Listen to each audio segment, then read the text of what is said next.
बिस्मिल्लाहिर्रहमानिर्रहीम, अस्सलाम वालेकुम। तो आज की इस वीडियो के अंदर हम कंपेटिटर सिलेक्शन के ऊपर डिस्कस करेंगे। कंपेटिटर सिलेक्शन आखिर होता क्या है। जैसे फॉर एग्जांपल हर चीज़ के एक स्टेप्स होते हैं। कोई भी अगर आप बिज़नेस करें, चाहे ऑनलाइन हो या फिज़िकल हो, उसके कुछ स्टेप्स होते हैं जिसको आपने क्लियर करके स्टेप बाय स्टेप आगे मूव करना होता है।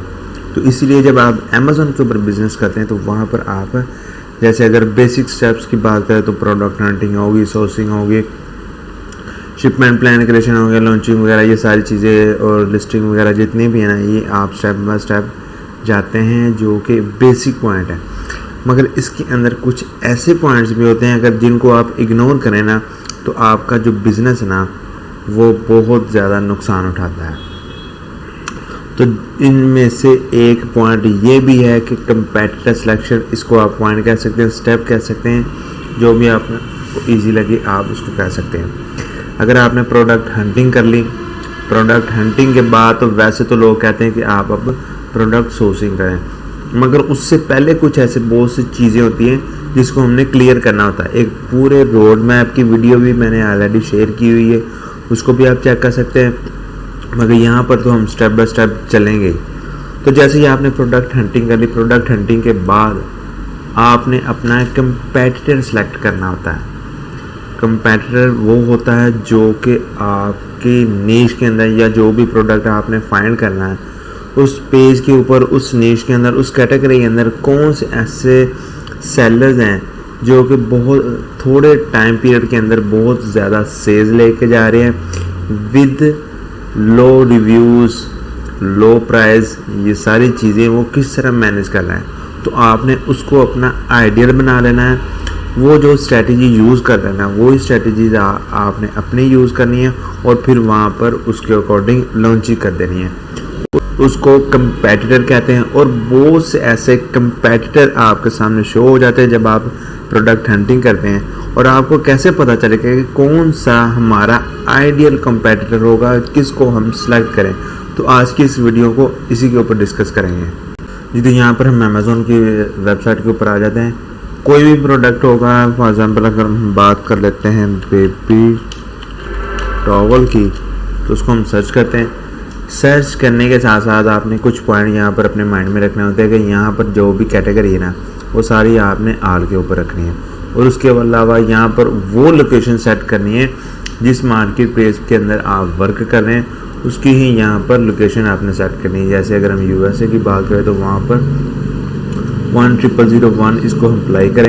तो जैसे अप्लाई कर देंगे तो वहाँ की यूएसए की लोकेशन के अकॉर्डिंग ये सारे रिजल्ट हमारे सामने शो करेगा। उसके बाद कुछ ऐसे क्राइटेरिया होते हैं जिसके थ्रू हम कंपेटिटर सेलेक्ट करते हैं। तो यहाँ पर हम हीलियम 10 को रन करते हैं। यहाँ पर मैं हीलियम 10 की जो एक्सटेंशन इसके ऊपर क्लिक करूँगा। क्लिक करने के बाद एक्सेस अमेज़न प्रोडक्ट रिसर्च, इसके ऊपर हम क्लिक करेंगे। यहाँ पर टूल्स में ग्लिचेस वगैरह आए हुए हैं, यहाँ पर एरर वगैरह शो हो रहा है, मगर नो प्रॉब्लम। यहाँ पर हम डिस्कस कर लेते हैं कि कौन कौन से ऐसे पॉइंट्स हैं जिसके ऊपर हम वर्किंग करके एक अच्छा और बेहतरीन कंपेटिटर सेलेक्ट कर सकेंगे। यहाँ पर आपने फ़िल्टर लगा कर जितने भी आपके स्पॉन्सर लिस्टिंग होगी ना उसको आपने वहाँ पर रिमूव कर देना है। तो जैसे ही आपके सामने ये शो हो जाएगा तो फर्स्ट नंबर पे तो आपने इसको रिमूव कर दिया। सेकंड नंबर पे आपने जाना है BSR को आपने लो टू हाई कर देना है, यानी कि 1 वाला ऊपर 2 वाला नीचे, इस तरह आपने इसको सॉर्ट आउट कर देना है।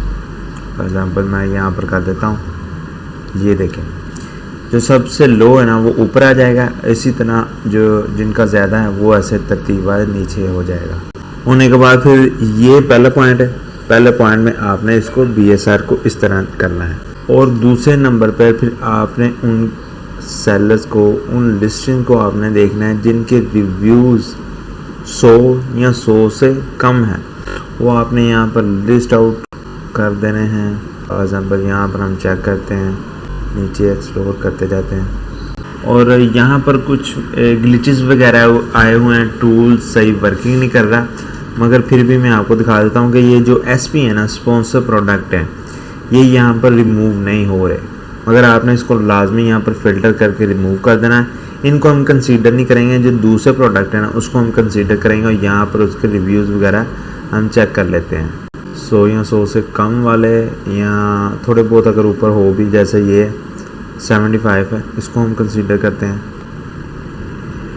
23 वाला आ गया, 86 आ गया, 73,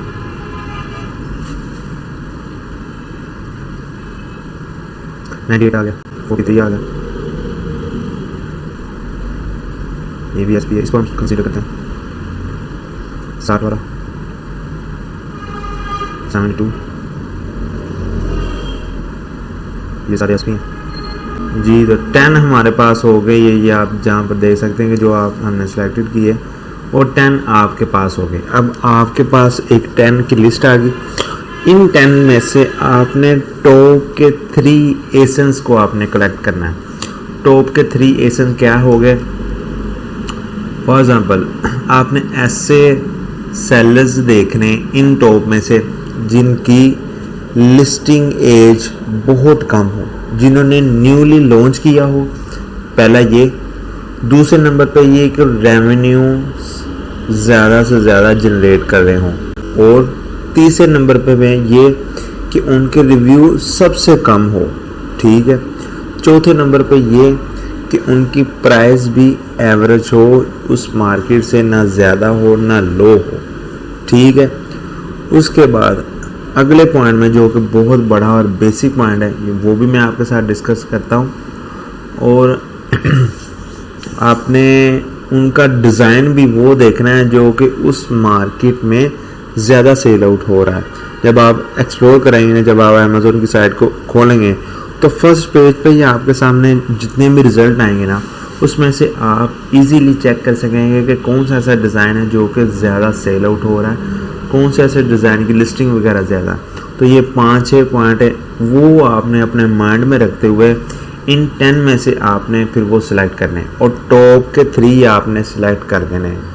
1 2 3 आपने सिलेक्ट करने हैं। उन तीनों में से फिर आप वहाँ पर स्टेप बाय स्टेप अपना एक फाइनल कंपेटिटर तैयार करेंगे। आप उसकी एक शीट बनाएंगे लैदा से, और उस शीट के अकॉर्डिंग फिर आप अपने प्रोडक्ट की सोर्सिंग करवाएंगे। उसके अंदर क्या क्या चीज़ें इंक्लूड होनी चाहिए, कौन सी चीज़ें नहीं होनी चाहिए, वो हम फर्दर बाद में हम डिस्कस करेंगे जब हम अमेज़ोन की कंपेटिटर सिलेक्शन की जब हम एक फाइल बनाएंगे, लिस्ट बनाएंगे, शीट बनाएंगे, तो उसके अंदर ये सारी चीज़ें हम डिस्कस करेंगे। तो यहाँ पर आपके सामने ये 10 ऐसी लिस्टिंग आपके सामने आ गई। अब इनमें से आपने चेक करना है। आप मैनुअली भी कर सकते हैं, मगर अगर आप चाहते हैं कि शीट वगैरह लो, तो यहाँ पर आप एक्सपोर्ट करके उसको शीट में ले आएँ, वहाँ पर भी आप फार्मूलेज लगा कर सकते हैं। आपने चेक करना है, अगर आपने मैनुअली करना है तो यहाँ पर आप मैनुअली भी कर सकते हैं इजीली।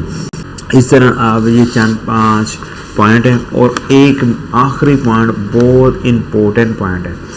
जब आपने अपने उन टॉप 3 को कंसीडर कर लिया, फिर और उन टॉप 3 में से फिर आपने एक ऐसा कंपेटिटर सेलेक्ट करना है जो कि उन तीनों में से बेस्ट हो हर चीज़ के लिहाज से। उसकी प्राइस भी कम हो, रिव्यूज़ भी कम हो, उसकी सेल्स ज़्यादा हो, उसका BSR कंसिस्टेंट हो। BSR भी मस्ट है, वो कंसिस्टेंट के साथ होना चाहिए। फॉर एग्ज़ाम्पल यहाँ पर मैं आपको दिखाता हूँ, यहाँ से मैं आपको दिखाता हूँ। जैसे आप इसके ऊपर आप क्लिक करेंगे ना, तो इस तरह का पेज आपके सामने पेयर हो जाएगा। यहाँ पर आपको कंसिस्टेंसी के साथ BSR दिखाएगा। तो यहाँ पर आप चेक कर सकते हैं कि पूरा जब आप इसको स्क्रॉल करेंगे ना, तो ऊपर कॉलम में आपको ये दिखा भी देगा कि इस टाइम BSR कितना है, इस टाइम BSR कितना है। और आपने चेक करना है कि वो BSR 10,000 से कम हो, कंसिस्टेंसी के साथ हो। ये ना हो कि यहाँ पर है और अगले टाइम यहाँ पर चला गया, फिर यहाँ पर है, फिर यहाँ पर नहीं। थोड़े बहुत उसमें ग्राफ में इस तरह का चलेगा, मगर ज़्यादा जो उसकी वेव्स है ना, वो नहीं होनी चाहिए। आप 30 दिन का भी कर सकते हैं, 90 डेज़ का कर सकते हैं, 1 साल का और ऑल टाइम का। मगर आपने जब भी करना ना, उसको ऑल टाइम पे करें, और उसका जो लास्ट 6 मंथ का BSR है ना, वो आपने लाजमी अपने माइंड में कंसीडर करना है। पीछे अगर उसका ग्लिचेस वगैरह आए हैं या वो फ्लो में ऊपर नीचे काफ़ी ज़्यादा हो रहा है तो उसको आप इग्नोर कर सकते हैं। मगर यहाँ से आपने लास्ट 6 मंथ करना है, यहाँ से लास्ट 6 मंथ का वो आपने लाजमी चेक करना है कि वो कंसिस्टेंस होना चाहिए, यानी कि थोड़ा बहुत ऊपर नीचे हो, ज़्यादा ऊपर नीचे ना हो। तो ये आपने अपने माइंड में लाजमी रखना है, क्योंकि BSR उसका कंसिस्टेंट होगा तो इसका मतलब है कि वो अच्छे BSR के साथ जा रहा है, रिव्यूज़ भी उसके लो है, प्राइस भी उसकी लो है, सेल्स वो काफ़ी ज़्यादा लेके जा रहा है, रेवेन्यू काफ़ी ज़्यादा जनरेट कर रहा है। तो ये सारी चीज़ें फिर इस तरह चलेगी। और आखिरी पॉइंट जो मैं आपको बता देता हूँ, वेट, जो उसका नेट वेट है ना और डायमेंशन, जो भी आपका फाइनल कंपेटिटर सेलेक्ट हो गया ना, उसके बाद आपने सोर्सिंग करते वक्त जब आपने अपना कंपेटिटर सेलेक्ट कर लिया और उसके अकॉर्डिंग ही आपने प्रोडक्ट सोर्सिंग करनी है। जब आप अपनी प्रोडक्ट सोर्सिंग के लिए कोई भी प्रोडक्ट फाइनल करके आप अपने मैन्युफैक्चर को देते हैं और वो मैन्युफैक्चर आपके प्रोडक्ट का साइज़ या डायमेंशन वगैरह या वेट वो अगर थोड़ा सा बढ़ा देता है, फॉर एग्जांपल अगर उसकी डायमेंशन 10x10 है तो आपकी ये 10, 12, 30 इस तरह ना, तो आपकी डायमेंशन ज़्यादा हो जाएगी। और जब आप वहाँ पर अमेज़ोन को वो प्रोडक्ट शिप करेंगे, अपनी इन्वेंट्री भेजेंगे, तो डायमेंशन ज़्यादा होने की वजह से या वेट ज़्यादा होने की वजह से जो आप वहाँ पर प्रॉफिट मार्जिन कैलकुलेट कर रहे थे अपने उस कंपेटिटर के अकॉर्डिंग, जो भी आपने कंपेटिटर को सिलेक्ट किया उसको पकड़ के आपने रेवेन्यू कैलकुलेटर के अंदर डाला, आपने वहाँ पर प्रॉफिट मार्जिन को कैलकुलेट किया और वो उसके अकॉर्डिंग ही फिर आपने सोर्सिंग की सारा कुछ किया, और जो भी FBA फीस जो उसके ऊपर अप्लाई हो रही थी उसके अकॉर्डिंग आपने सारी चीज़ें की। मगर जब आपका प्रोडक्ट आएगा तो उसका वेट ज़्यादा होगा, उसकी डायमेंशन ज़्यादा होगी, तो फिर अमेज़ोन उसके ऊपर FBA फीस ज़्यादा चार्ज करेगा, दूसरी स्टोरेज फी वो भी ज़्यादा चार्ज करेगा, जिसकी वजह से आपका जो प्रॉफिट मार्जिन है वो डिस्टर्ब होगा। तो इसलिए जब आपने अपना कंपेटिटर फाइनल सेलेक्ट कर लेना ना, तो उसका नेट वेट और उसकी डायमेंशन आपने अपने माइंड में लाजमी रखनी है, और उसके अकॉर्डिंग ही भी आपने अपने मैन्युफैक्चर से कहना है कि ये प्रोडक्ट है, इसका आप डिज़ाइन भी देख लें, इसका वेट भी देख लें, इसका आप डायमेंशन भी देख लें, इसके अकॉर्डिंग ही आपने सारी चीज़ें लेके चलनी है।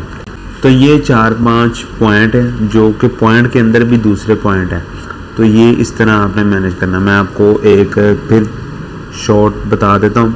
सर्च कर लिया, टूल रन कर लिया, टूल रन करने के बाद BSR को लो टू हाई कर देना। उसके बाद आपने रिव्यू चेक करने, जो 100 या 100 से कम वाले होंगे उसको आपने एक लिस्ट बना लेनी है। उस लिस्ट में से आपने टॉप के 3 जिनके पैसे, जिनकी प्राइस कम हो, रेवेन्यू ज़्यादा जनरेट कर रहे हो, BSR कंसिस्टेंट हो, रिव्यूज़ कम हो और उसकी लिस्टिंग की एज है ना वो कम हो, यानी कि न्यूली वो लिस्ट किया हो, इन सारी चीज़ों को देखते हुए आपने टॉप के 3 सेलेक्ट कर लिए। उन टॉप 3 में से आपने फिर एक लिस्ट बनानी है। वो लिस्ट किस तरह बनाएंगे हम आने वाली वीडियो में देखेंगे। और उनमें से एक ऐसा कंपेटिटर है जो कि आपने फाइनल कर लिया। फाइनल करने के बाद फिर आपने उसकी वेट डायमेंशन वगैरह चेक कर ली, उसके अकॉर्डिंग फिर आपने सोर्सिंग की। सोर्सिंग करने के साथ ही फिर वहाँ पर आपने अमेज़ोन को भेज दिया। तो इस तरह आपने अपना कंपेटिटर सेलेक्ट करना है, जो कि आप पैराग्राफ देकर BSR का और ये सारी चीज़ें देखने के बाद ही सिलेक्ट करेंगे। उम्मीद है आपको ये वीडियो पसंद आई होगी। आप अपना बहुत ज़्यादा ख्याल रखिएगा। मिलते हैं फिर नेक्स्ट वीडियो में, तब तक के लिए अल्लाह हाफ़िज़।